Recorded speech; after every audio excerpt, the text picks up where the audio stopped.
Praise the Lord. Hallelujah. Hallelujah. இந்த காலவெளியில் கர்த்தரை ஸ்தோத்திரிக்கும்படியாய், ஆண்டவரை ஆராதிக்கும்படியாய் இந்த மாதத்தின் கடைசி நாளை ஆண்டவர் நமக்கு தந்திருக்கிறபடியால் ஆண்டவருக்கு ஸ்தோத்திரம் பண்ணுவோமாக. This morning I want to invite everyone to worship the Lord. He has brought us thus far, the fourth week of this month. His faithfulness, ஆண்டவருடைய உண்மை நினைத்து, ஆண்டவருடைய மகிமையான நடத்துதல்களை நிறுத்தி ஆண்டவரை ஸ்தோத்திரம் பண்ணும்படியாய் உங்களை இயேசுவின் நாமத்தினால நான் வாழ்த்தி வருகிறேன். அவர் பரிசுத்தராக இருக்கிறபடினால அந்த பரிசுத்த தேவனை ஆராதிக்கும்படியாய் எல்லா தலைகளை தாழ்த்தி ஒப்பு கொடுத்து கர்த்தருடைய பிரசன்னத்திலே எங்களுடைய ஆராதனைக்கு நாங்கள் ஒப்பு தருகிறோம் என்று சொல்லி ஆண்டவருடைய கரங்களில் ஒப்பு கொடுக்கும்படியா. Hallelujah. உமக்கு ஸ்தோத்திரம் ஆண்டவரே. I want to commit myself for this worship this morning, Lord. A new dedication in your presence this day, Lord. Hallelujah. கர்த்தாவே உமக்கு ஸ்தோத்திரம் ஸ்தோத்திரம் ஸ்தோத்திரம் ஆண்டவரே. உள்ளத்தின் ஆழத்திலிருந்து ஆண்டவரே ஸ்தோத்திரம் பண்ணுவா. From the bottom of your heart this morning, Lord, I want to worship you. I want to praise you. I want to adore your name, Lord Jesus. ஆண்டவரே நீ இருக்கிறவரும் இருக்கிறவரும் வரப்போகிற தேவனாய் இருக்கிறபடியால் உமக்கு ஸ்தோத்திரம் ஆண்டவரே. God of the past, present and the future, we want to praise you, Lord. We want to thank you, Lord. Hallelujah. Hallelujah. உமக்கு நன்றி செலுத்துகிறோம், உமக்கு ஆராதனை செலுத்துகிறோம் ஆண்டவரே. உம்முடைய கிருபைகளை நினைத்து இந்த காலவேளையில் உமக்கு ஸ்தோத்திரத்தை நாங்கள் ஏறெடுக்கிறோம் ஆண்டவரே. ஒவ்வொரு உள்ளங்களையும் பெற்றதாமே இந்த காலவேளையிலே பக்குவப்படுத்தும்படியாக நாங்கள் ஜெபிக்கிறோம் ஆண்டவரே. Prepare every heart this morning, oh God. Prepare every heart this day, Jesus. Every heart be fertile in the name of Jesus. Every obstacle be destroyed in the name of Jesus. Every barricade be destroyed in the name of Jesus. இயேசுவின் நாமத்தினால் எல்லா தடைகளை உடைக்கிறோம் ஆண்டவரே. எல்லா கட்டுகளை உடைக்கிறோம் ஆண்டவரே. ஆராதனைக்கு தடையாக காணப்படுகிற தேவ ஜனங்கள் ஆராதிக்க கூடாமல் காணப்படுகிற எல்லா அந்தகார சக்திகளும் ஆண்டவரே, இந்த பிரபஞ்சத்தின் அதிபதியின் சக்திகளை இயேசுவின் நாமத்தினால கடிந்து சுட்டரிக்கிறோம் ஆண்டவரே. We want to bind every powers of darkness in the heavenlies. Oh, even as we worship you, Lord, வானம் திறக்கப்படட்டும் ஆண்டவரே. Let heaven open this morning. Hallelujah. உமக்கு ஸ்தோத்திரம் ஆண்டவரே. உமக்கு ஸ்தோத்திரம். ஆமென். ஆண்டவரே உம்முடைய ஆராதனையில் மகிமைப்படும்படியாய் பரிசுத்த ஆவியானவரே நாங்கள் வரவேற்கிறோம். இறங்கி இருக்கிறோம் விடுதலை, இறங்கி இருக்கிறோம் ஆறுதல், இறங்கி இருக்கிற சமாதானம். May the presence of the Lord is there is fullness of joy. Father God, I pray each and every heart as we prepare to worship, pray that you will come down and meet with us. Thank you for your spirit in us. Oh, we unite our hearts this morning. கர்த்தாவே எங்கள் உள்ளங்களை நாங்கள் ஒன்றாக்கிக் கொள்ளுகிறோம். நீங்கள் துதி ஆராதனை தேவனுடைய கர்த்தருடைய மகிமைப்படும்படி நாங்கள் ஜெபிக்கிறோம். இயேசுவின் நாமத்தில் ஜெபிக்கிறோம் பிதாவே. ஆமென். ஆமென். ஹல்லேலூயா. அந்த கர்த்தரை கொஞ்ச நேரம் ஆராதிக்கும்படியாய் உங்களை இயேசுவின் நாமத்தினால வரவேற்கிறேன். I want you to sit back and worship the Lord this morning and glorify His name. However you feel like worshiping Him, do so. May the Lord's name be glorified in our midst. Amen. நம்முடைய மத்தியிலே கர்த்தருடைய நாமம் உயர்த்தப்படும்படியாய் இந்த கன்மலையே, இந்த மேய்ப்பரே, இந்த கோட்டையே உம்மையே நாங்கள் ஆராதிக்கிறோம் என்று சொல்லி ஆராதனை இயேசு ராஜா உமக்கே மகிமை உண்டாகட்டும் என்று சொல்லி கர்த்தரை ஆராதிக்கும்படியாய் we want to sing a Tamil song. ஆராதனை இயேசு ராஜா. To you be the glory, to you be the honor, to you be the worship that renders unto you, Lord, this day.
ஆண்டவர் நம்மை விசாலத்திலே கொண்டு வந்தார். ஆமென். நம்முடைய நெருக்கங்களிலே ஆண்டவர் மேல பாரத்தை வைக்கும் போது, in a constrained situation, in a depressed situation, when we had put our trust in Jesus, He brought us into a marvelous light. He has brought us into a widened path. We want to praise you, Lord. We want to thank you, Jesus. Hallelujah. ஆண்டவரே, உமக்கு நாங்கள் நன்றியை செலுத்துகிறோம். நாங்கள் நன்றியை செலுத்துகிறோம் ஆண்டவரே. நாங்கள் நடந்து வந்த பாதைகளை நினைத்து நாங்கள் நன்றியை செலுத்துகிறோம் ஆண்டவரே. நாங்கள் கடந்து வந்த பாதைகளை நினைத்து நன்றியை செலுத்துகிறோம். உமக்கு ஸ்தோத்திரம் ஆண்டவரே. நீ தப்பி எங்களை கொண்டு வந்ததான பாதைகளை நினைத்து உமக்கே மகிமை நாங்கள் செலுத்துகிறோம் அப்பா. Hallelujah. We want to thank you, Lord, for the way that you led us, the way that we walked in. We want to thank you, Lord, for the areas that we crossed over. We want to thank you, Lord, that you made us escape from the ways in which we are not supposed to walk, oh God. We want to praise you, Jesus. We want to praise you, Lord. When we see your strength, when we see you, Lord, we find strength to face the day. In your presence, all our fears are washed away. Hosanna to your holy name. Hallelujah. Hallelujah. In your presence, every fear, every doubt will fly away. கர்த்தாவே, உம்முடைய சன்னிதானத்திலே எல்லா பயங்களும் எல்லா சந்தேகங்களும் மாறும் ஆண்டவரே. இந்த ஆராதனை வேளையிலே கர்த்தாவே, எல்லா பயத்தை கொண்டு வருகிற பிசாசின் வல்லமைகள் சக்திகள் பறந்து போகும்படியா, கர்த்தருடைய வல்லமை இறங்கும்படியாய் ஆண்டவரே, நீர் எங்களை ரட்சிக்கிறவர் எங்கள் மத்தியிலே வரும்படியா. You are the Lord who saves us, worthy of all our praises. We praise you, Lord. Hallelujah. We praise you, Jesus. Praise you, Lord. Put your hands and sing praises to the name of the Lord. Hallelujah. Yes, Jesus. Praises rising, eyes are burning. We turn to all this serving, hearts are burning. We long for you. When we see you, we find strength to face the day. In your presence, all our fears are washed away. Washed away. Hosanna, Hosanna. You are the God who saves us, worthy of all our praises. Hosanna, Hosanna.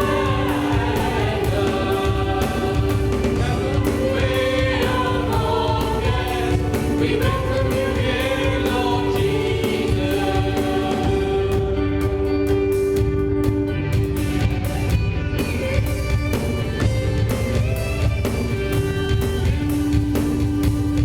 Put your hands and sing, lift your voices, answer to the Lord.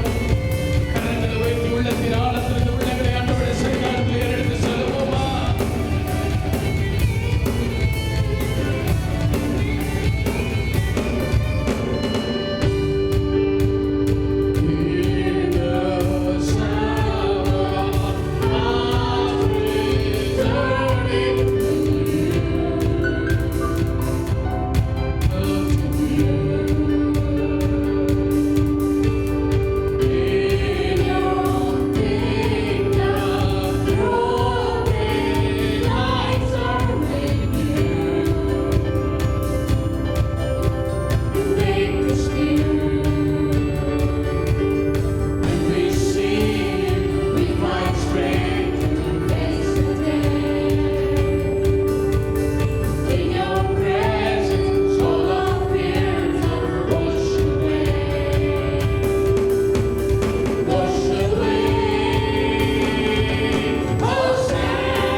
not know the reason why your heart is broken. Maybe you have lost somebody in the prevailing condition. நடந்து கொண்டிருக்கிற சூழ்நிலை ஒருவேளை உடைய உற்றார் உணர்வுகளை நீ இழந்திருக்கலாம், அல்லது நமக்கு தேவையான ஜனங்கள் விதமான பிரச்சனைக்குள்ளே வியாதிக்குள்ளே போவதை அறிந்து என்னுடைய உள்ளங்கள் இந்த காலத்தில் உடைந்திருக்கலாம். Maybe you do not know the situation that you are going through. மனம் உடைந்த ஒரு சூழ்நிலையிலே நாம் ஆராதிக்கும் போது தேவனுடைய ராஜ்யம் நம்மிலே இறங்கி வருகிறது.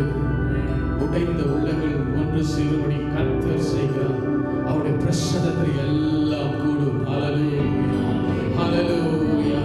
In His presence everything is possible. Every broken life. கரங்களை உயர்த்தி ஆண்டவருடைய சன்னிதானத்தில் உள்ளத்தின் ஆழத்திலிருந்து சொல்லுமா, கர்த்தாவே உம்முடைய பிரசன்னங்கள் மத்தியிலே வரபடியா, கர்த்தாவே உம்முடைய பிரசன்னங்கள் மத்தியிலே ஆசீர்வாதபடியா, இந்த உள்ளங்களுக்கு ஆறுதலாய் இருக்கிற கர்த்தாவே உமக்கு ஸ்தோத்திரம் ஆண்டவரே. பயத்தை உண்டாக்குகிற எல்லா பிசாசின் வல்லமைகளை கர்த்தரின் ஆராதனையில் எடுத்து போட்டு வெளிச்சமாகிய கர்த்தர், ஹல்லேலூயா, வெளிச்சமாகிய தேவனாகிய கர்த்தர் இறங்கி வரும்படி நாங்கள் ஜெபிக்கிறோம் ஆண்டவரே. பாதை தெரியாத அலைமோதுகிறவருடைய பிள்ளைகளுக்காக நாங்கள் ஜெபிக்கிறோம் ஆண்டவரே. இந்த ஆராதனையிலே ஒரு பாதையை உண்டாக்கும்படியா, ஹல்லேலூயா, கடந்து செல்லுகிற ஒரு பாதை, கடந்து செல்லுகிற ஒரு பாதை, தப்பி செல்லுகிற ஒரு பாதை, ஹல்லேலூயா. The way to walk, the way to cross over, the way to escape, that all happens in your presence, Lord. Amen. உமக்கு ஸ்தோத்திரம் ஆண்டவரே, உமக்கு ஸ்தோத்திரம் ஆண்டவரே. ஆகவே சங்கீதக்காரனாகிய தாவீது சொல்லுகிறார், என் ஆத்துமாவே நீ கர்த்தரை ஸ்தோத்திரி, என் முழு உள்ளமே அவருடைய பரிசுத்த நாமத்தை ஸ்தோத்திரி. Oh, he makes a covenant to his soul. I will bless the Lord at all times. Amen, amen. எல்லா நேரத்திலும் ஆண்டவரே நான் ஸ்தோத்திரிப்பேன் என் முழு உள்ளத்தோடு கூட. ஓ, என்னுடைய எல்லாவற்றையும் ஆண்டவருக்கே நான் செலுத்தி, ஓ, அவரே நான் ஆராதிப்பேன். ஆமென், ஆமென். அதனுடைய வாழ்க்கையின் அனுபவம் சாட்சியம் இருக்கும் என்று சொன்னார், ஒரு அர்ப்பணிப்பா இருக்கும் என்று சொன்னார். அர்ப்பணித்து ஆண்டவரை பாடுபடி உங்களை கேட்டுக்கொள்கிறேன். There's a beautiful song in Kannada. ನನ್ನ ಮನವೇ ಯೆಹೋವನನ್ನು ಕೊಂಡಾಡು, ನನ್ನ ಸರ್ವೇಂದ್ರಗಳೇ ಆತನ ಪವಿತ್ರ ನಾಮವನ್ನೇ ಸ್ತೋತ್ರಿಸು. இங்குள்ள உள்ளத்தோடு கூட ஆண்டவரை ஸ்தோத்திரம் பண்ணி ஆண்டவரே ஆராதிப்பேன் என்று சொல்லி அர்ப்பணிக்கிறவர்கள் யாவரும் எங்களோடு சேர்ந்து இந்த பாடலை பாடபடி உங்களை நாங்கள் கேட்டுக்கொள்கிறோம். ஆமென்.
ದೈಹಿಕ ಶಾಂತಿ ಪೂರ್ಣ ಪ್ರೀತಿ ಕೊಡುವ ನನ್ನ ಕರ್ತನು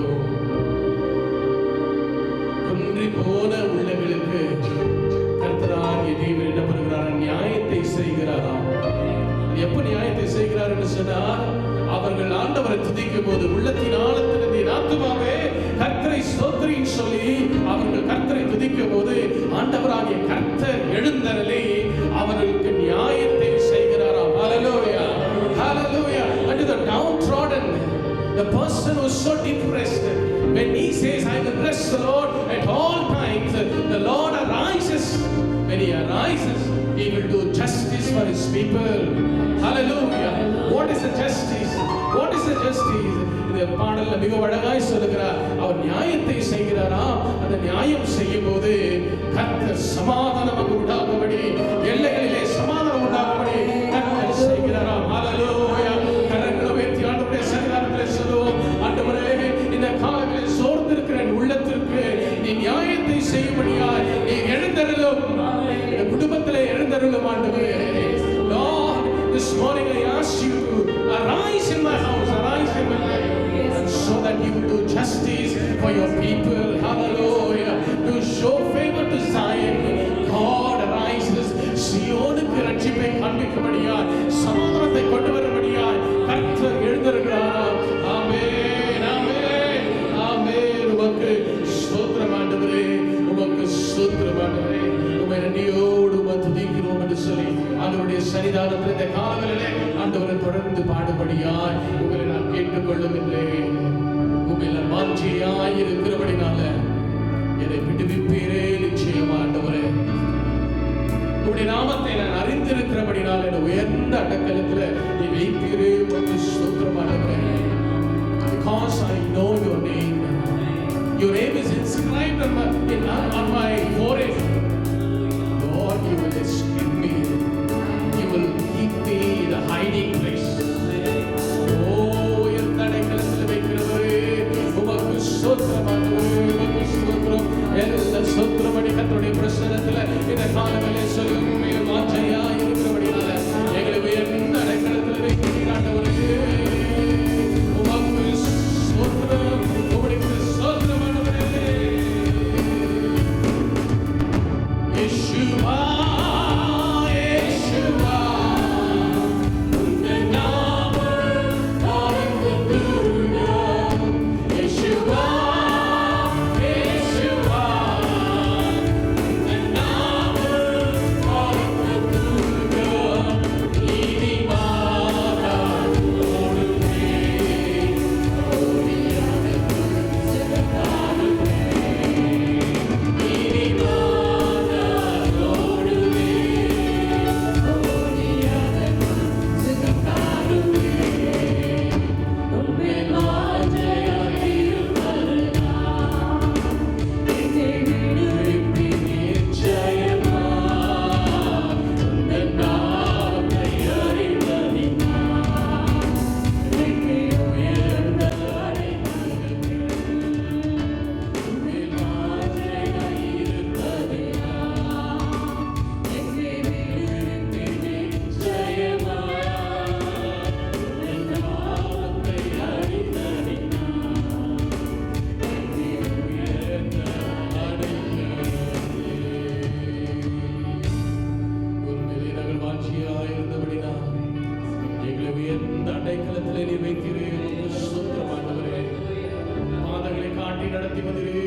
We call upon your name, Lord.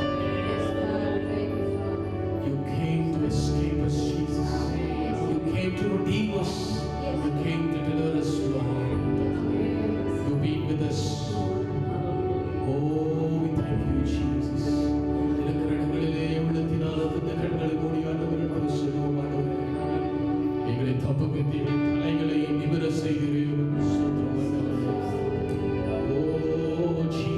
delivered us, and you lifted our heads up, O God. We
morning, Lord. We need your touch this morning, Lord. We need your touch this day. A refreshing touch of the Lord. Maybe some of them need the second touch of the Lord this morning. இரண்டாவது தொடுதலுக்கும் காத்திருக்கிற பிள்ளைகளையும் தொடுபடியாக ஜெபிக்கிறோம். வேதத்தில் வாசிக்கிறோம், பெரும்பாடுள்ள ஸ்திரீ, அவளுக்கு எந்த நியாய பிரமாணம் தெரிந்ததோ தெரியாதோ நமக்கு தெரியாது. இயேசு வஸ்திரத்தை மாத்திரம் தொடணும் அப்படின்னு சொல்லுற அறிவு எப்படி உண்டானோ நமக்கு தெரியாது. We do not know about the lady who had the issue of blood in the Bible. We do not know who taught her to go and touch the hem of the garment of Jesus. வேதம் சொல்கிறது, அவளுக்கு எப்படியெல்லாம் அவருடைய விசுவாசம் அவளை நடத்தினதோ, however her faith led her, she did that. விசுவாசத்தை அவள் தள்ளி போடாது. ஒருவேளை இயேசுவின் வஸ்திரத்தை தொட்டால், வஸ்திரத்தின் ஓரத்தை தொட்டால், நான் நினைக்கிறேன் இது யாரும் அவளுக்கு சொல்லித் தரல. Nobody taught her, nobody educated her to go and touch his garment, and no law says that. The Old Testament doesn't say that. Oh, the Bible says she exercised her faith. She touched the hem of the garment. I want you to touch it this morning. Much more than that, expect his touch this day. நாம் அவரை தொடுவதை காட்டிலும் கர்த்தருடைய தொடுதல் மிகவும் அவசியம் என்று சொல்லுகிறவர்கள், வாஞ்சிக்கிறவர்கள் இந்த காலவில் என்னை தொடும் ஆண்டவரே, என்னை தொடும் அப்பா. Touch me, Lord. No one else can touch the way you touch me this morning. Hallelujah. Oh, உடைய தொடுதல் மிகவும் அவசியம். உடைய தொடுதல் மிகவும் ஆச்சரியம். உடைய தொடுதல் மிகவும் நிகரற்றதாக இருக்கிறபடினாலே, oh, hallelujah. Incomparable. Your touch is super touch. There is none like you. No one else can touch my heart like you do. I could search for all eternity long and find there is none like you. Believe in your faith this morning. Believe in your prayer this morning. Believe in your commitment this day. இந்த காலத்தினுடைய அர்ப்பணிப்பை நீ விசுவாசிக்க வேண்டும். இந்த விசுவாசத்தை நீங்கள் விசுவாசிங்க. இந்த ஜெபத்தை நீங்கள் விசுவாசிங்க. ஓ, உம்முடைய கிருபை, உம்முடைய கிருபை, உம்முடைய கிருபை. ஹல்லேலூயா. Mercy is more like a river wide. Healing comes from your hand. Suffering till there's a flame in your eyes.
you're not able to control your situation, if you are crying, the Bible says, when the prophet came to Hezekiah and said, get ready, you're going to die, he turned his face towards the wall and he cried.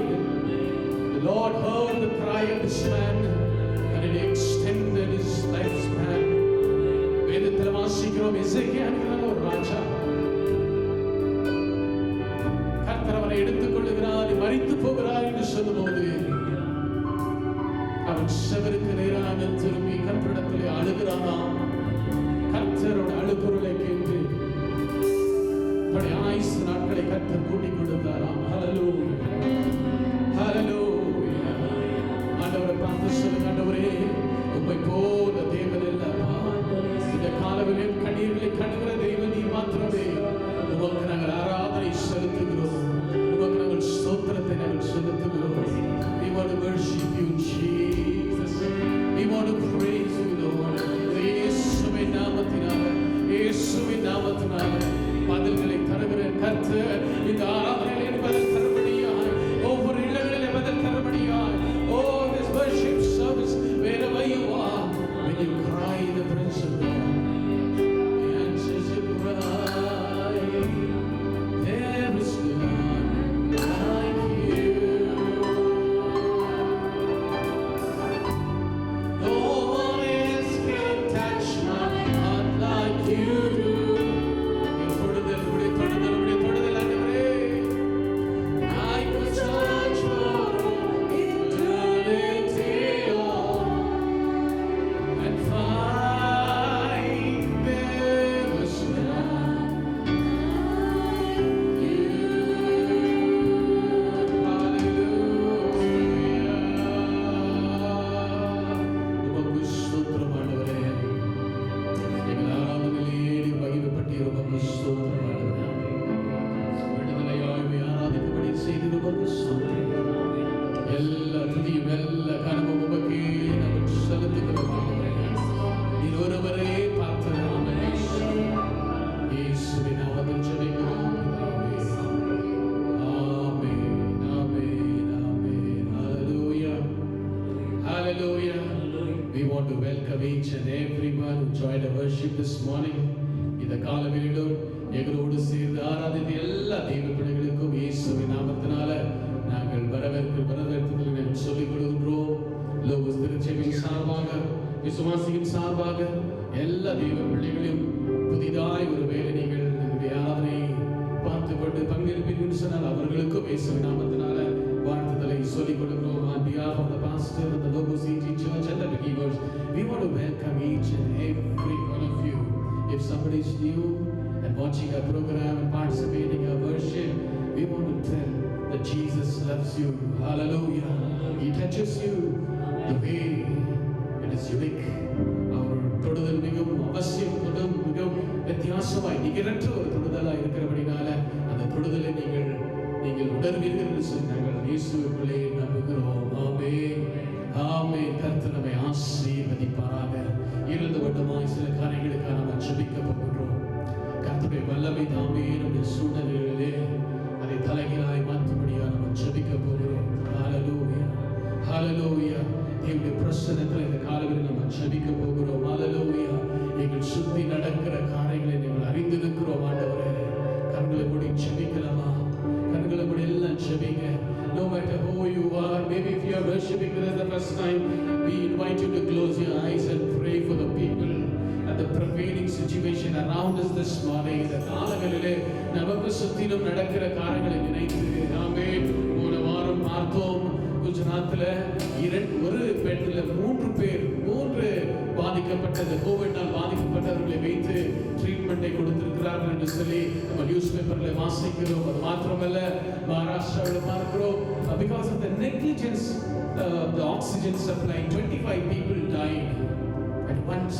25 பேர் அவர்கள் oxygen சரியாமல் போடாமல் இருக்கிறபடினால அவர்கள் மரித்து போனார்கள் என்று சொல்லி நம்ம வாசிக்கிறோம். இந்த காலவேளை கரங்களை உயர்த்தி நம்ம சொல்ல போறோம், ஆண்டவரே என்னுடைய சுவாசிக்கும் காற்று நீரே அப்பா.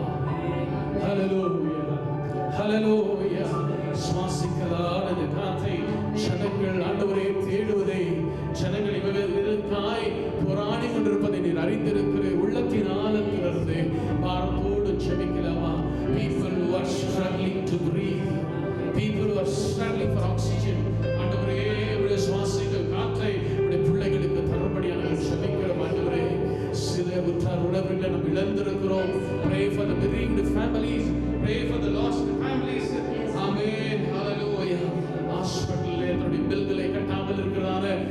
பிள்ளைகளுக்காக நம்ம ஜெபிக்க போகிறோம். ஆண்டவரே, ஒவ்வொரு பிள்ளைகளுக்கும் ஏற்ற பண வசதிகளை கர்த்தரின் கரம் விடறபடியாக ஜெபிக்கிறோம் என்று சொல்லி எல்லாம் ஜெபிங்க. ஹalleluya, ஹalleluya. ஐசியூல இருக்கிற பேஷண்ட்களுக்காக ஒன்று சேர்ந்து நம்ம ஜெபிக்க போகிறோம். ஆமென். உமக்கு ஸ்தோத்திரம் ஆண்டவரே. அரசாங்கத்துல எடுக்கிற எல்லா தீர்மானங்களும் ஆண்டவரே ஜனங்களுக்கு பிரயோஜனமுள்ளதாக இருக்கட்டும். Every effort the government is taking, it should be benefiting to each and every one of them. ஆமென். என்னுடைய வாழ்வாதாரத்தை ஆண்டவரே குறைக்கிறதான எல்லா விதமான இந்த பேண்டமிக்ல இருந்து கர்த்தாவே எங்களை நீர் விடுவிக்கும்படியா ஒவ்வொரு சிறு வியாபாரிகளுக்காக நாங்கள் ஜெபிக்கிறோம். எல்லாம் ஜெபிங்க, எல்லாம் ஜெபிங்க. சிறு வியாபாரிகளுக்காக நாங்கள் ஜெபிக்கிறோம். தேவனாகிய கர்த்தர் அவர்களுக்கு துணையாய் இருக்கும்படியா நாங்கள் ஜெபிக்கிறோம். ஆண்டவரே, ஆமென். இந்த காரியங்களுக்காக பிரதர் சுதா அவர்கள் ஜெபிக்கும்படி நாங்கள் கேட்டுக்கொள்கிறோம். எல்லாம் ஒன்று சேர்ந்து நாங்கள் ஜெபிக்க போறோம். ஆண்டவரே, எங்கள் மதியிலே நடந்து கொண்டிருக்கிறார், எங்கள் சுற்றிலும் நடந்து கொண்டிருக்கிறார். இந்த காரியங்களை நினைத்து இந்த காலவெளியுடைய முன்னுடைய சமூகத்திலே நாங்கள் மன்றாடுகிறோம் என்று சொல்லி ஆமென். நமக்கு ஸ்தோத்திரம் ஆண்டவரே.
Psalm 103.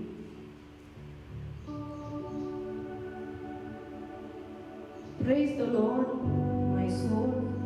All my inmost being, praise His holy name. Praise the Lord, my soul, and forget not all His benefits, who forgives all your sins and heals all your diseases, who redeems your life from the pit and crowns you with love and compassion, who satisfies your desires with good things, so that your youth is renewed like the eagles. The Lord works righteousness and justice for all the oppressed. He made known His ways to Moses, His deeds to the people of Israel. The Lord is compassionate and gracious, slow to anger, abounding in love. He will not always accuse, nor will He harbor His anger forever. He does not treat us as our sins deserve or repay us according to our iniquities. For as high as the heavens are above the earth, so great is his love for those who fear him. As far as the east is from the west, so far as he removed our transgressions from us.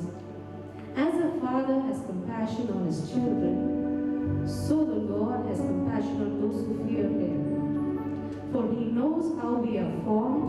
He remembers that we are dust. As for mortals, their days are like grass. They flourish like a flower of the field.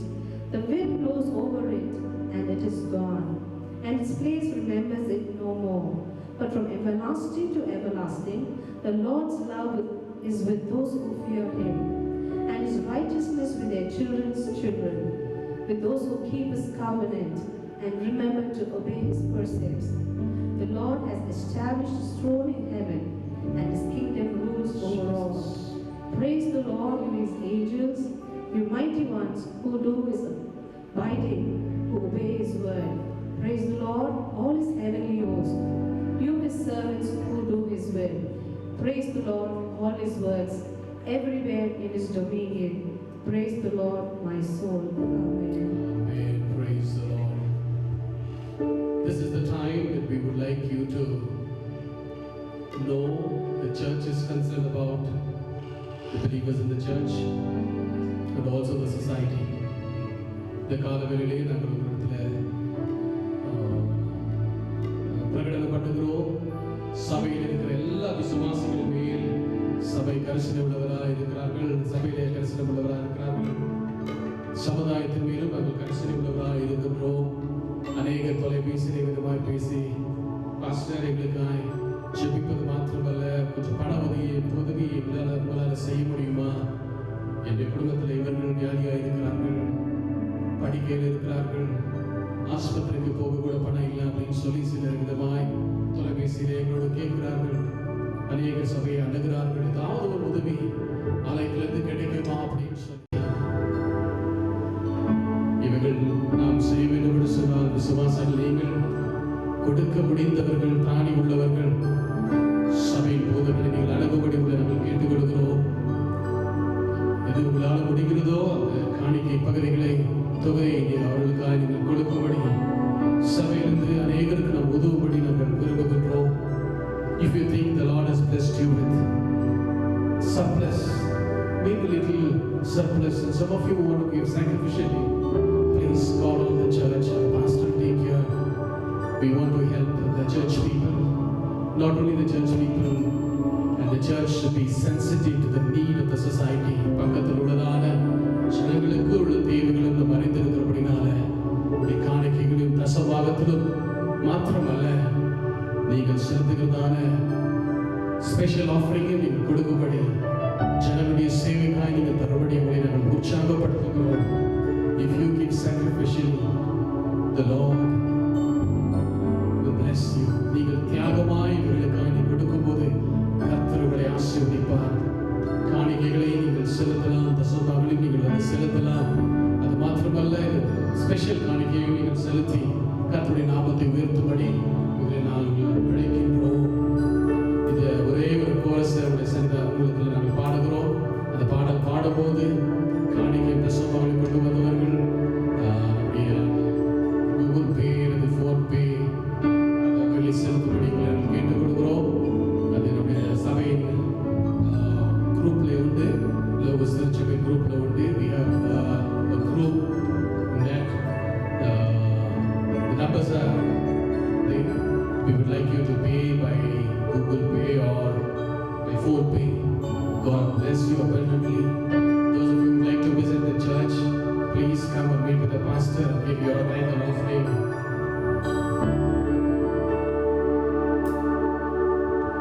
இனி பேர் சொல்லி அழைப்பவரே,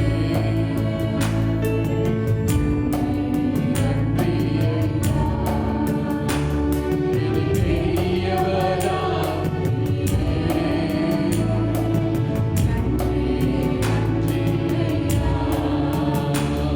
இனி பேர் சொல்லி அழைப்பவரே, நன்றி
போது கர்த்தருடைய வார்த்தையை அவர்கள் பகிர்ந்து கொள்வார்கள். I want to invite Reverend James Wilson to come forward and deliver God's word.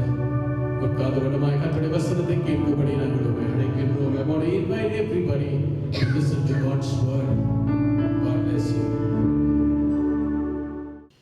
கர்த்தராகிய இயேசு கிறிஸ்துவின் இனிய நாமத்தில் அனைவருக்கும் என் வாழ்த்துக்களை சொல்லிக் கொள்கிறேன். இயேசுவின் நாமத்தில் நீங்கள் அனைவரும் சுகத்துடன் இருப்பீர்கள் நம்புகிறேன். இம்மட்டும் உங்களை காத்து நடத்தி கொண்டு வருகிற தேவன் இனிமேலும் தொடர்ந்து நடத்துவார் என்ற நம்பிக்கையுடன் நாங்கள் உங்களுக்காக ஜெபித்து வருகிறோம். மனம் சோர்ந்து போகாமல் நாம் ஜெபத்தில் தேவன் முகத்தை தேடுவோம். கர்த்தர் ஒரு நாளும் நம்மை விட்டு விலகிற தேவன் அல்ல, நம்மை கைவிடுகிற தேவன் அல்ல. விசேஷமாய் இந்த நாளிலே நாம் மீண்டுமாய் நாம் சபையாக தேவ பிள்ளைகளாக நாம் ஒருமித்து கூடி வந்து கர்த்தருடைய வசனத்தை இந்த நாளில் தியானிக்கும்படி தேவன் நமக்கு செய்த கிருபைக்காய் கர்த்தருக்கு நாம் நன்றி சொல்வோம். இந்த நாளிலே நாம் தியானிக்க வேண்டிய வேத பகுதி எபிரேயர் 5ஆம் அதிகாரம் 12ஆம் வசனத்தை நாம் கவனிக்கப் போகிறோம். நாம் கிறிஸ்தவ ஜீவியம் அது வளர்கிற ஜீவியம்.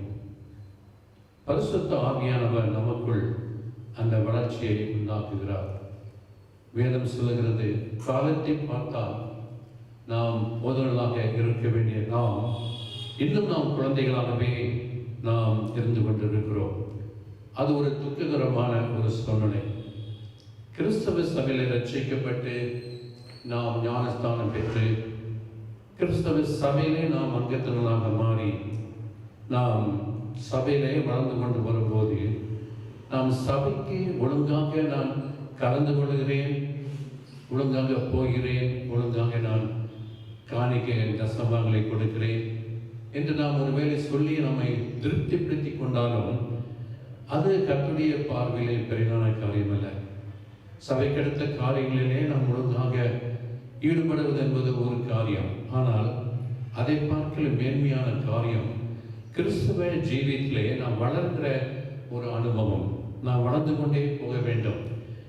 அந்த வளர்ச்சியை உண்டாக்குறவர் ஆண்டவராகிய தேவன். நமக்குள் இருக்கிற பரிசுத்த ஆவியானவர் நம்முடைய விசுவாசத்தை கொண்டு நமக்குள் கிறிஸ்துவனுடைய குணங்களை, கிறிஸ்துவனுடைய பண்புகளை, குணாதிசயங்களை அவர் நமக்குள்ளே உருவாக்கி கொண்டே வருகிறார். நாளுக்கு நாள் நாம் மாற்றப்பட வேண்டும். நாளுக்கு நாள் புதிதாக்கப்பட வேண்டும். நம்முடைய சிந்தனைகள், நம்முடைய நினைவுகள், நம்முடைய பேச்சு, நம்முடைய நடக்கை, நம்முடைய அன்றாட ஜீவியம், மற்ற எல்லா காரியத்திலுமே நம்ம அன்றாட ஜீவியத்திலே நாம் ஒரு வளர்ச்சியின் அனுபவம் நம்ம வாழ்க்கையிலே வர வேண்டும். அநேகருடைய வாழ்க்கையிலே எத்தனையோ ஆண்டுகள் அவர்கள் ஒருவேளை 10 வருஷம் 15 வருஷம் அவர்கள் கிறிஸ்தவனாக ஒரு சபையில் அவர் அங்கத்தெல்லாம் இருக்கலாம். ஆனால் உண்மையிலே நாம் சொல்ல வேண்டுமானால் அவருடைய ஆவிக்குரிய ஜீவியத்தை குறித்த மட்டிலே ஒரு வளர்ச்சி நம்மால் பார்க்க முடிகிறதில்லை. அந்த அனுபவங்களை அவர்கள் மற்றவர்களுக்கு எந்த விதத்திலும் உதவி செய்யக்கூடாத ஒரு நிலைமை, மற்றவர்களுக்காக ஜெபிக்கக்கூடாத நிலைமை, மற்றவர்களுக்கு ஆவிக்குரிய ஆலோசனைகளை சொல்ல முடியாத நிலைமை, வேத வாக்கியத்தின் காரியங்களை அதிகமாக அறிந்து கொள்ள முடியாத ஒரு நிலைமை. இல்லை என்று சொன்னால் தங்களுடைய வாழ்க்கையிலே தாங்கள் ஒரு காரியத்தை தேவனுடைய சித்தத்தின்படி செய்வதற்கு கூட அவளாலே முடியாத ஒரு நிலைமையிலே இருக்கிறதை பார்க்கிறோம். இப்படிப்பட்ட ஒரு அனுபவம் இல்லாத ஒரு சூழ்நிலையானது அது ஒரு குழந்தையினுடைய சுவாபம் அல்லது ஒரு குழந்தையை போன்ற ஒரு நிலைமைதான். 15 வருஷங்கள் 20 வருஷங்கள் ஆகியும் நம்முடைய ஆவிக்குரிய வாழ்க்கை ஒரு குழந்தையை போல இருக்கும் என்று சொன்னால் அந்த குழந்தை ஒரு பாலை உண்கிற ஒரு குழந்தை தான் தவிர அது கடினமான ஒரு மாம்சத்தை அதால் சாப்பிட முடியாது. அப்படிப்பட்ட ஒரு குழந்தையினுடைய நிலைமை அது ஒரு மாம்ச பிரகாரமான ஒரு நிலைமை தான். அது உலகத்துக்கு அடுத்த நிலைமை தான் ஒரு பலகீனமான ஒரு ஆவிக்குரிய நிலைமை. இப்படிப்பட்ட நிலைமையிலே விசுவாசிகள் சபையிலே எத்தனை ஆண்டுகள் அவள் சபையிலே வந்தாலும் சபையில இருந்தாலும் அவருடைய ஆவிக்குரிய ஜீவியத்திலே வளர்ச்சி இல்லாத காரணத்தினாலே அந்த சபையானது அதிகமாக பாதிக்கப்படுகிறது. அந்த சபையில் இருக்கிற போதகராலே அந்த சபையில விசுவாசிகளை கொண்டு எதுவும் செய்ய முடியாத ஒரு சூழ்நிலை. ஆகவே சபையானது ஒரு பலமுள்ள சபையாக வருகிற விசுவாசிகள் நல்ல ஆவிக்குரிய வளர்ச்சி உள்ள விசுவாசிகளாய் இருக்கிறார்கள் என்கிற நிலைமை காணப்பட வேண்டுமானால் அவர்கள் வளர வேண்டும், வசனத்திலே வளர வேண்டும், விசுவாசத்திலே வளர வேண்டும் என அநேக ஆவிக்குரிய வரங்களை அபிஷேகங்களை பெற்று அந்த சபையின் விசுவாசிகள் வளர்ந்து கொண்டே வர வேண்டும். அந்த வளர்ச்சி தான் அவருடைய ஆவிக்குரிய வாழ்க்கையில் அவர்களுக்கு ஆசீர்வாதம், அவருடைய சபையில் இருக்கிற மற்ற விசுவாசிகளுக்கு ஆசீர்வாதம், அந்த சபையின் போதகருக்கு ஆசீர்வாதம்.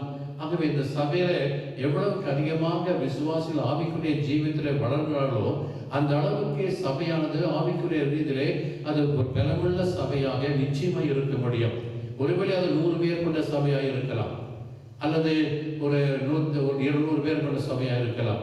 ஆனால் ஆவிக்குரிய ரீதியிலே அந்த சபைகளுக்கு அத்தனை பேருமே ஒரு பலமுள்ள ஆவிக்குரிய வளர்ச்சி அடைந்த ஒரு விசுவாசிகளாய் இருந்தால் அது 1000-2000 பேரை கொண்ட சபையை காட்டிலும் அது மிகவும் ஒரு ஆசீர்வதிக்கப்பட்ட சபை என்று நான் சொல்லுவேன். இந்த நாட்களில் பார்த்தீங்கன்னா அநேக ஜனங்கள் ஆலயத்துக்கு வரணும், ஒரு 1000 பேர் வரணும்னு சொல்லி அநேக பாடுபடுறாங்க. நிறைய கொண்டு வந்து சபையில சேர்க்கணும் அப்படின்னு சொல்லி சபையில நிறைய ஜனங்களை சேர்த்து என்ன நினைக்கிறார்கள், தன்னுடைய சபை மிகப்பெரிய சபை, இவ்வளவு அதிகமான ஜனங்களை கொண்ட சபை என்று சொல்லி அவர் நினைத்து பெருமை பாராட்டுகிறார்கள். ஆனால் அது சரியான ஒரு காரியம் அல்ல. தேவனுடைய பிள்ளைகளாகிய நம்முடைய வாழ்க்கையிலே நாம நாளுக்கு நாள் வளர்ந்து கொண்டே போக வேண்டும். மோசேயுடைய வாழ்க்கையை நீங்க பார்த்தீங்கன்னு சொன்னா, மோசேயை பற்றி நாம் வாசிக்கிறோம். அந்த மோசேயை பற்றி நாம எபிரேயர் 12ஆம் அதிகாரம் 24ஆம் வசனம் வாசிக்கும் போது அவர் விசுவாசத்திலே அவன் பெரியவனான போது என்று வாசிக்கிறோம். விசுவாசத்திலே வளர்கிற ஒரு வளர்ச்சி ஒன்று உண்டு. அதே சமயத்திலே மாம்ச பிரகாரமாக சரீர பிரகாரமாக வளர்கிற ஒரு வளர்ச்சி உண்டு. இன்னைக்கு அநேகர் சரீர பிரகாரமாக நல்லா வளர்ந்துருப்பாங்க, நல்ல வளர்ச்சியில இருக்காங்க. ஆனால் அவருடைய ஆவிக்குரிய ரீதியிலே விசுவாச வாழ்க்கையிலே அவருடைய வாழ்க்கையில் அப்படிப்பட்ட ஒரு வளர்ச்சி நம்ம பார்க்கிறதில்லை. ஆனால் உண்மையான வளர்ச்சி என்பதே விசுவாச வாழ்க்கையிலே வருகிற ஒரு அனுபவம். மோசே அவன் அரண்மனையிலே வாழ்ந்தாலும், அரண்மனையிலே அவர் அங்கே வசித்தாலும், அவருடைய வாழ்க்கையிலே உண்மையான வளர்ச்சி என்பதே அவருடைய விசுவாசத்திலே வளர்ந்த வளர்ச்சி தான். அதுக்கு முக்கியமான காரணம், அது குழந்தையாக இருக்கும்போது அவருடைய தாய் அந்த தன் மகனை மீண்டுமாய் பெற்று அவனுக்கு பாலை ஊட்டும் போது விசுவாசத்தையும் சேர்த்து தான் ஊட்டினார். அந்த விசுவாச வித்து மோசேக்குள்ளே இருந்த அந்த குழந்தை பருவம் முதற்கொண்டு அவன் நாளுக்கு நாள் வளர வளர அந்த விசுவாசமான வித்தானது அது அழிந்தே போகவே இல்லை. அது அவனுக்குள்ளே நாளுக்கு நாள் அது வளர்ந்து கொண்டே வந்தது. ஆக விசுவாசம் என்பது அது வளர்ச்சி அடையக்கூடிய ஒரு வல்லமை பொருந்தியது. தகப்பனுக்குள்ளே விசுவாசம் இருந்தால் தன் பிள்ளைகளுக்கு அந்த விசுவாசத்தை கொடுக்க முடியும். பிள்ளைகளுக்குள் விசுவாசம் இருந்தால் தன்னுடைய பிள்ளைகளுக்கு விசுவாசத்தை கொடுக்க முடியும். ஆகவே விசுவாசம் என்பது அது நம்முடைய வாழ்க்கையிலே வளர்ந்து கொண்டே வர வேண்டும். மோசே அந்த விசுவாசம் வளரும் போதே அவருடைய தரிசனம் கூட மாறிவிட்டது. அவருடைய தரிசனம் மாறிவிட்டது. ஏதோ ஒரு இளவரசியின் குமாரன் என்று சொல்லி பெருமை பாராட்டிக் கொள்வதற்கான ஒரு காரியம் அல்ல, அல்லது தான் ஒரு இளவரசன் என்கிற நிலைமையிலே தான் பெரிய அதிகாரமோ வல்லமையோ தனக்கு உண்டு என்று சொல்லி பெருமை பாராட்டுவதற்கு இல்லை. அவன் அந்த அப்படிப்பட்ட ஒரு மன நிலைமை அவன் விசுவாசம் வளரும் போது அது முற்றிலுமாக மாறிவிட்டது. இன்னைக்கு நிறைய பேருக்கு அவங்க சபையில் இருக்காங்க, சபையில் எல்லா காரியங்கள்லாம் செய்யறாங்க. ஆனால் விசுவாச வாழ்க்கையிலே அவள் அந்த வளர்ச்சி இல்லாத காரணத்தினாலே உலக பிரகாரமாகவே சிந்திக்கிறாங்க, உலக பிரகாரம் மக்களைப் போலவே பேசுறாங்க, உலக பிரகாரமான அவர் மக்களுடைய மன நிலைமை தான் இருக்கே தவிர அந்த விசுவாசத்தின் வார்த்தைகளோ விசுவாசம் நடக்கையோ விசுவாசம் தான் இருக்கிறீர்களையோ அவங்க வாழ்க்கையை நம்ம பார்க்கறது இல்லை. அது ஒரு மிகுந்த துக்ககரமான ஒரு காரியம். இங்கே மோசே வாழ்க்கையிலே அவன் அந்த நிலைமையில அவன் என்ன நினைத்தான், இந்த அரண்மனையிலே எனக்கு கிடைக்கிற இந்த பாவ சந்தோஷம் எனக்கு வேண்டாம், அதை அவன் வெறுத்தான். அந்த பாவ சந்தோஷம் எனக்கு வேண்டாம், எனக்கு தேவ பிள்ளைகளோடு கூட சேர்ந்து துன்பத்தை கஷ்டங்களை அனுபவிக்க வேண்டும் என்கிற எண்ணம் தான் அவனுக்கு வந்தது. ஆகவே விசுவாசம் வளர வளர ஆண்டவருக்குள்ளே நமக்கு என்ன தோன்றும் என்றால் இந்த உலகத்துடைய சிற்றம்பங்கள் மேல் நமக்கு ஒரு வாஞ்சி வராது, ஒரு நோக்கம் வராது, அதன் மேல் நம்முடைய மனதும் வரவே வராது.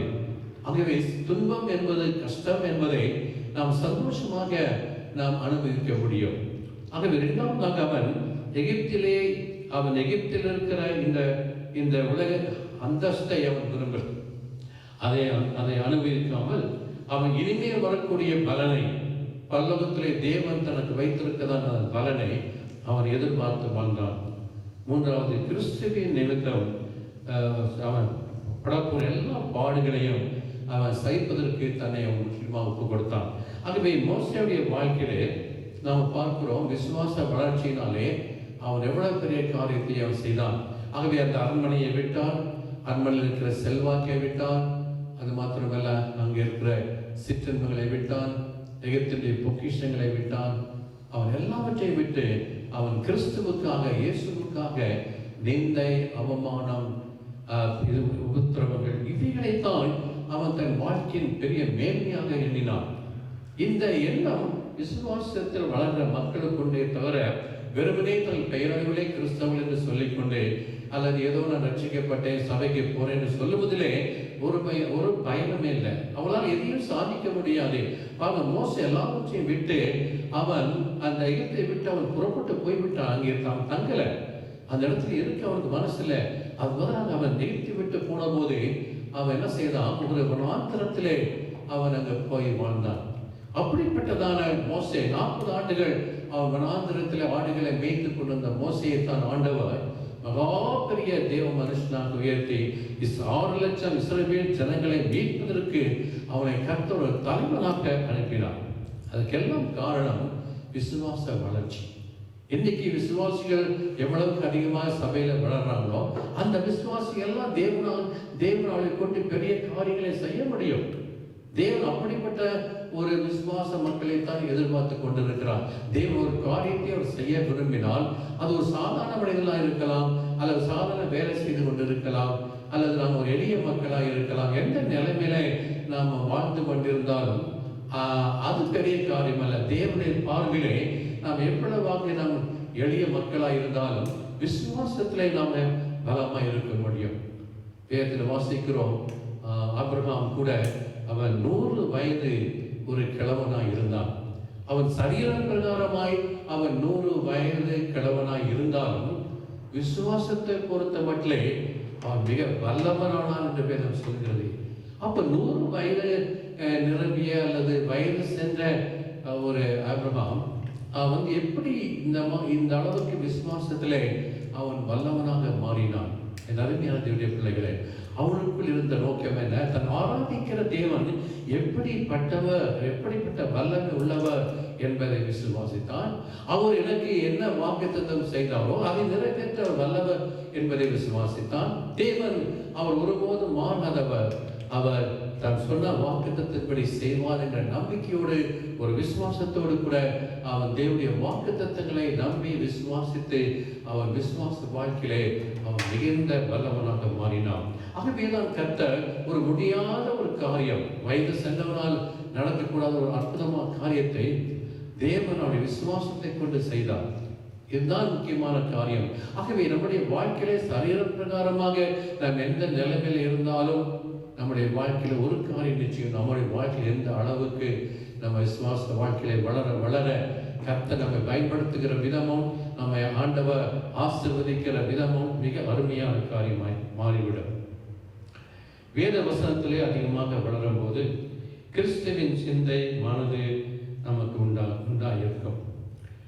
இப்போ இயேசு கிறிஸ்துவோடு கூட இருந்த யூதாஸ்காரியர் என்பவன், அவன் இயேசுவோடு கூட அவன் 3 வருஷ காலம் கூட இருந்து அநேக காரியங்களை அவன் பார்த்து, அவன் தேவனுடைய எல்லா அதிசயங்களை பார்த்து இயேசுவோடு கூட நெருங்கி வாழ்ந்த அவன் கடைசி என்ன ஆயிடுச்சு? அவன் வாழ்க்கையில பெரிய ஒரு நஷ்டத்துக்குள்ளாக, ஒரு பெரிய அழிவுக்குள்ளாய் கடந்து போனான். என்ன காரணம்?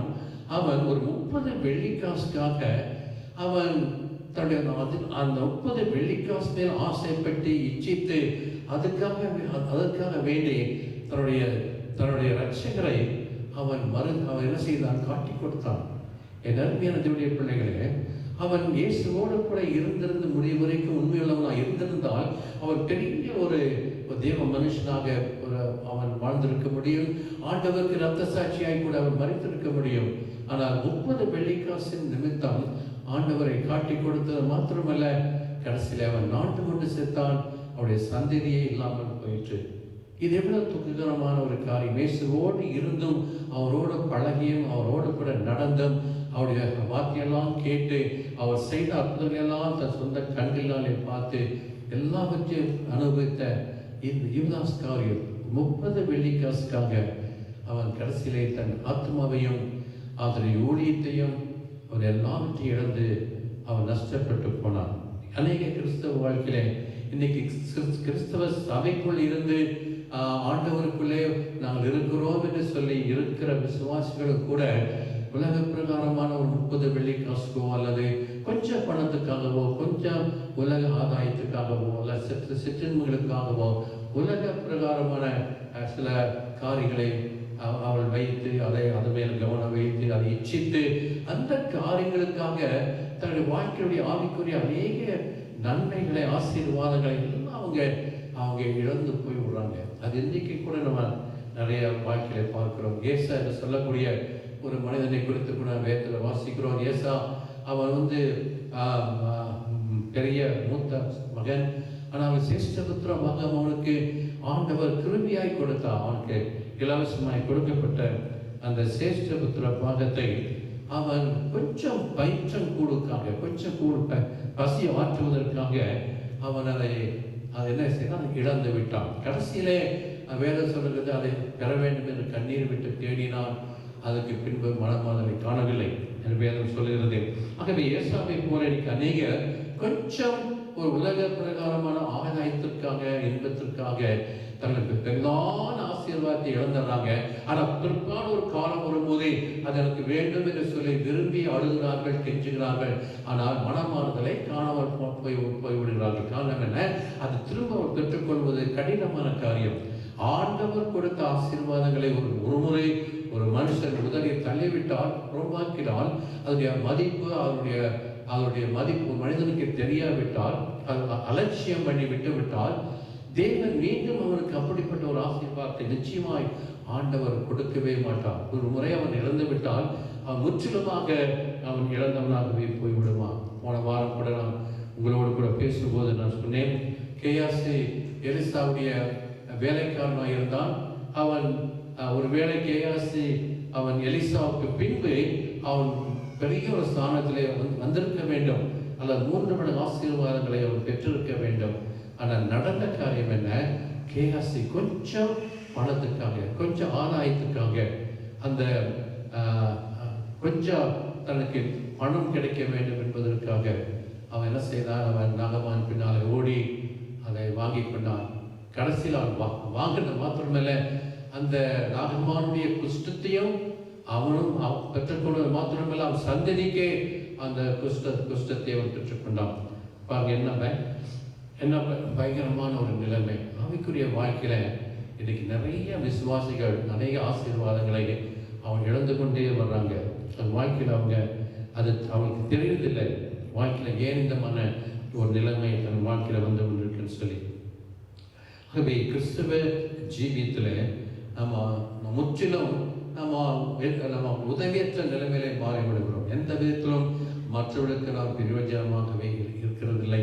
ஏதோ கிறிஸ்தவ வாழ்க்கையில நாம் வாழ்கிறோம், நம்ம பிழைக்கிறோம், நம்ம சாப்பிடுகிறோம், நம்ம சர்ச்சுக்கு போகிறோம், ஜெபம் பண்ணுறோம், வேதத்தை வாசிக்கிறோம், பல காரியங்களை செய்கிறோம். ஆனால் அப்படின்னு சொல்லப்போனால் கிறிஸ்தவ ஜீவியத்திலே நாம் மற்றவர்களுக்கு எந்த விதத்திலும் ஒரு ஆசீர்வாத நிலைமையிலே நம்மால் வாழ முடிகிறதில்லை. பிரயோஜனம் மற்ற நிலைமையிலே மாறிவிடுகிறோம். காரணம் என்ன? நம்முடைய ஆவிக்குரிய வாழ்க்கையிலே ஒரு ஒழுங்கு, ஒரு ஆவிக்குரிய வளர்ச்சி, ஒரு விசுவாச ஜீவியம், இப்படிப்பட்ட காரியங்களை நம்ம ஒழுங்கு வளராத ஒரு நிலைமை. தேவன் நம்மை கொண்டு பல காரியங்களை செய்ய விரும்புகிறார். தேவன் காரியங்களை செய்ய விரும்புகிறார். அதே சமயத்திலே நாம் விசுவாசத்திலே வளரும் போது நமக்குள் அந்த எண்ணம் வர வேண்டும்.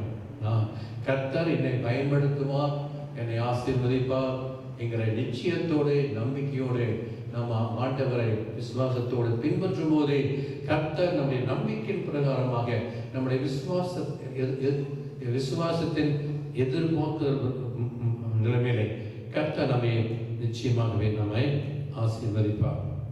ஆகவே நாம் இன்னொரு ஒரு பெண்ணை குறித்து நாம் வாசிக்கிறோம். அதை நாம் எஸ்தர் புஸ்தகத்தில் வாசிக்கும் போது எஸ்தரை குறித்து சொல்லப்பட்டிருக்கு. அவளுக்கு பெரிய ஒரு ராஜ மேன்மை கிடைத்தது. அவள் ஒரு சாதாரண ஒரு எளிய குடும்பத்தில் இருந்து அவள் வளர்க்கப்பட்டு கடைசியில் அகாசுவேர் ராஜாவுக்கு அவள் மனைவியாக மாறக்கூடிய உன்னதமான உயர்ந்த ஒரு ஸ்தானத்தை ஆண்டவர் கொடுத்தார். அதுக்கு என்ன சொல்லப்பட்டிருக்கு? அவளுக்கு தேவனுடைய கண்களிலே கிருபை உண்டாயிற்று என்று வாசிக்கிறோம். அவளுடைய மேன்மை அல்ல, அவளுடைய அழகல்ல, அல்லது உலக பிரகாரமாக அவளுக்கு இருந்த செல்வாக்கும் அல்ல. அவள் ஒரு சாதாரண எளிய குடும்பத்திலே அவள் பிறந்து வளர்ந்தாலும் கூட அவளுடைய வாழ்க்கையில இருந்த ஒரு பயபக்தி, வாழ்க்கையில இருந்த ஒரு விசுவாசம், அவள் வாழ்க்கையில இருந்ததான தேவன் மேல் வைத்த நம்பிக்கை, இவளை நிமித்தமாய் கர்த்தர் அவளுடைய கர்த்தருடைய கண்களை கிருபை பெற்று அவள் என்ன செய்தால், அந்த அகாசுவேர் ராஜாவுக்கு மனைவியாக அவள் நியமிக்கப்பட்டாள். என் அருமையான தேவனுடைய பிள்ளைகளை, எதற்காக அவள் அப்படிப்பட்ட ஒரு ஸ்தானத்திலே கர்த்தர் உயர்த்த வேண்டும்? ஒருவேளை அவளுக்கு தேவனுடைய ஆசீர்வாதம் என்று நாம் சொல்லலாம். இல்லை என்று சொன்னால் அது ஏதோ திடீர்னு சொல்லி அவளுக்கு அந்த ஒரு அதிர்ஷ்டம் கிடைச்சிருச்சுன்னு சொல்லலாம். அல்லது பல மக்கள் பல விதமான முறையிலே பேசிக்கொள்ளலாம். ஆனால் தேவன் அவளை உயர்த்தினதற்கு ஒரு காரணம் உண்டு. தேவனுடைய கண்ணில் அவளுக்கு கிருபை கிடைத்தது என்றால் ஏதோ ஒரு காரணம் தேவன் அவளை குறித்த மட்டிலே வைத்திருந்தபடியினால் தான் அவளுக்கு அந்த மேன்மை கிடைத்தது. ஒருவேளை நீங்களும் நானும் இன்னைக்கு ஏதாவது ஒரு காரியத்தை குறித்து நம்ம மேன்மையாக பேசிக்கொள்வோம் என்றால், அல்லது ஏதோ ஒரு காரியத்தை குறித்து நம்ம பெருமை பாராட்டிக் கொள்வோம் என்றால், அது தேவன் நமக்கு கொடுத்த ஒரு கிருபை. அந்த கிருபை எதற்கு என்றால், ஏதோ ஒரு காரியத்தை ஆண்டவர் நம் மூலமாய் செய்ய விரும்புகிறார். ஏதோ ஒரு காரியம், அது சின்ன காரியமோ பெரிய காரியமோ, அது முக்கியமோ முக்கியம் இல்லாத காரியமோ, எதுவாக இருந்தாலும் பரவாயில்ல, தேவன் ஒரு காரியத்தை உங்களை கொண்டு என்னை கொண்டு செய்ய விருப்பம் சித்தம் கொண்டால் அதை நிறைவேற்றுவதற்கு தேவன் நமக்கு கிருபை அளிக்கிறார், கிருபை கொடுக்கிறார். அந்த கிருபை கொடுக்கிறதுனாலே நாம் ஏதோ பெரிய நம்ம எல்லா உலகத்தில் இருக்கிற மக்களை பார்க்கலாம் மேன்மைன்னு சொல்லி நம்ம பெருமை பாராட்டக்கூடாது. ஆகவே இவளுக்கு இந்த மேன்மை ஆண்டவர் கொடுத்தார். அதற்கு என்ன காரணம்? 120 நாடுகளில் இருக்கிற எல்லா யூதரையும் அழிக்க வேண்டும், சங்கரிக்க வேண்டும் என்கிற ஒரு சட்டம் அமலுக்கு வந்தது. ஆமான் மூலமாக அந்த யூதரை எல்லாம் அழிக்க வேண்டும் என்கிறதான ஒரு நிலைமை புறப்பட்ட போது எல்லாரும் போய் அந்த நாடுகளில் சொல்லிட்டாங்க, யூதரெல்லாம் அழிக்கப்பட வேண்டும். இந்த செய்தியை கேட்டதான மொர்தெகாய் சிறிய தகப்பன் அவன் எஸ்தரை கூப்பிட்டு சொன்னான், இந்த மாதம் நிலைமை இப்படி வந்து கொண்டிருக்கு, ஆகவே என்ன செய்ய வேண்டும், நீ ராஜாவிடத்தில் போய் பரிந்து பேச வேண்டும். அதற்கு எஸ்தர் பதிலளித்ததாவது, நான் போக முடியாது, 30 நாள் அளவுக்கு ராஜா பார்க்க முடியாது, ராஜா செங்கோலை நீட்டவில்லை என்று சொன்னால் நான் தற்கொலை நான் என்னை அழைத்து விடுவார்கள், அல்லது நான் சாக வேண்டியதாக இருக்கும் என்று சொல்லி அவள் சொன்னார். அப்பொழுது மொர்தெகாய் சொல்லி எனக்கு என்ன தெரியுமா, நீ இந்த காலத்தில் மௌனமாயிருந்தால் யூதருக்கு ரட்சிப்பு வேறு இடத்திலிருந்து வரும். இதற்காக ராஜ மேன்மை உனக்கு கிடைத்திருக்கலாமே, எதற்காக நமக்கு தேவன் ரட்சிப்பை கொடுத்தார், எதற்காக தேவன் அதிகமான கிருபைகளை நமக்கு கொடுத்தார்? யாரை கொண்டும் செய்ய முடியாத ஒரு காரியத்தை தேவன் எஸ்தரை கொண்டு செய்ய விரும்பினார். தேவன் நம்மை கொண்டு செய்ய விரும்புகிற காரியத்தை நாம் அறிந்து கொள்ள வேண்டும். அறியாமல் இருப்பது தப்பான காரியம். ஆகவே இதை எஸ்தர் விளங்கி கொண்ட போது அவர் சொன்னார், நான் அறையிலே நானும் தாதிமார்கள் நாங்கள் என்ன செய்வோம், நாங்கள் அல்லும் பகலும் நாங்கள் புசியாமல் குடியாமல் நாங்கள் ஜபத்திலே தரித்திருப்போம் என்று சொன்னாள். அப்படியாக வேதத்தில் வாசிக்கிறோம், அவள் 3 நாட்கள் உபவாசித்து ஜபித்த பின்பு அவருக்கு அந்த ராஜாவுடைய குல வாசலுக்கு முன்னே நின்று ஒரு ராஜா தன் செங்கோலை நீட்டி எஸ்தரை அழைத்து அவளுடைய விருப்பத்தை கேட்டு கடைசியில் அந்த யூதரெல்லாம் ரட்சிக்கப்பட்டார்கள், அவள் காப்பாற்றப்பட்டார்கள். எந்த ஆபத்து வராதபடிக்கு தேவன் அந்த எஸ்தரை கொண்டு அந்த 120 நாடுகளில் இருந்த எல்லா யூத ஜனங்களும் ரட்சிக்கப்பட்டார்கள். அருமையான தேவனுடைய பிள்ளைகளே, ஆகவே இந்த நாட்களில் நாம் சிந்திக்க வேண்டிய ஒரு காரியம் என்ன? இந்த காலத்தில், இந்த நாட்களிலே நாம் என்ன செய்ய வேண்டும்? இந்த நாட்களில் தேவன் நம்மை கொண்டு என்ன செய்ய போகிறார்? அவர் நம்மை கொண்டு செய்ய முடியாத சித்தம் என்ன, நோக்கம் என்ன, அதை நாம் விளங்கிக் கொள்ள வேண்டுமே தவிர, தேவன் இதை செய்யலை, எனக்கு அது செய்யலை, நான் இதெல்லாம் நான் கேட்ட ஆண்டவர் கொடுக்கவில்லை என்று சொல்லி நம்ம ஆண்டவரை குற்றம் சொல்வதோ, குறை சொல்வதோ, அல்லது சில காரியங்கள் ஆண்டவரை கோபித்துக் கொள்வதோ, இதெல்லாம் தவறான காரியம். விசுவாசிகளாக நம்முடைய வாழ்க்கையிலே இவைகள் காணப்படவே கூடாது. நம்ம செய்ய வேண்டிய ஒரு காரியம், இந்த காலத்தில் ஆண்டவரே நான் என்ன செய்ய சித்தமாக இருக்கிறேன், என்ன செய்ய சித்தமாக, என்ன செய்ய வேண்டும், அதுக்கு நான் ஆயத்தமாக இருக்கிறேன்னு சொல்லி நம்மை ஆண்டவருக்கு முழுமையாக நாம் ஒப்பு கொடுத்த அவர் சித்தத்துக்கு நாம் காத்திருப்போம் என்றால் தேவன் நிச்சயமாகவே நம்மை கொண்டு ஆண்டவர் பெரிய காரியங்களை அவர் செய்வார். சாதாரண அந்த மீன் பிடிக்கிறவர்களை அவர் ஆண்டவர் எவ்வளவு வல்லமையாக எடுத்து அவளை பார்த்து எருசலேமில் இருந்த ஜனங்கள் சொன்னார்கள், இதை உலகத்தை கலக்கின்றவர் இங்கேயும் வந்து விட்டார்களோ, உலகத்தை கலக்கிற மக்களாக மாறினார்கள். ஆகவே இந்த நாட்களில் தேவன் நம்மை கொண்டு செய்யும்படியான காரியத்தை நம்மால் விளங்கிக் கொள்ளவே முடியாது. அதற்கு என்ன காரணம்? நம்மை ஆண்டவருக்கு இந்த நாளிலே முழுமையாக ஒப்பு கொடுப்போம்.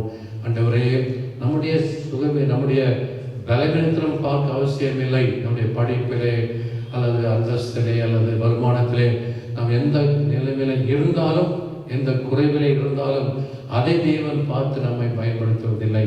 நம்முடைய விசுவாசத்தையும் நம்பிக்கையும் அவர் மேல் வைத்திருக்கிற நம்முடைய நம்பிக்கையும் பார்த்து தேவன் நம்மை அவர் ஆசீர்வதித்து உயர்த்தி நம்மை கொண்டு இந்த நாட்களில் என்ன செய்ய வேண்டும், ஒரு சபையிலையோ அல்லது குடும்பத்திலேயோ அல்லது ஆண்டவர் என்ன செய்ய விரும்புகிறாரோ அதை செய்வதற்கு நம்மை ஆண்டவருக்கு முழுமையாக ஒப்பு கொடுப்போமா?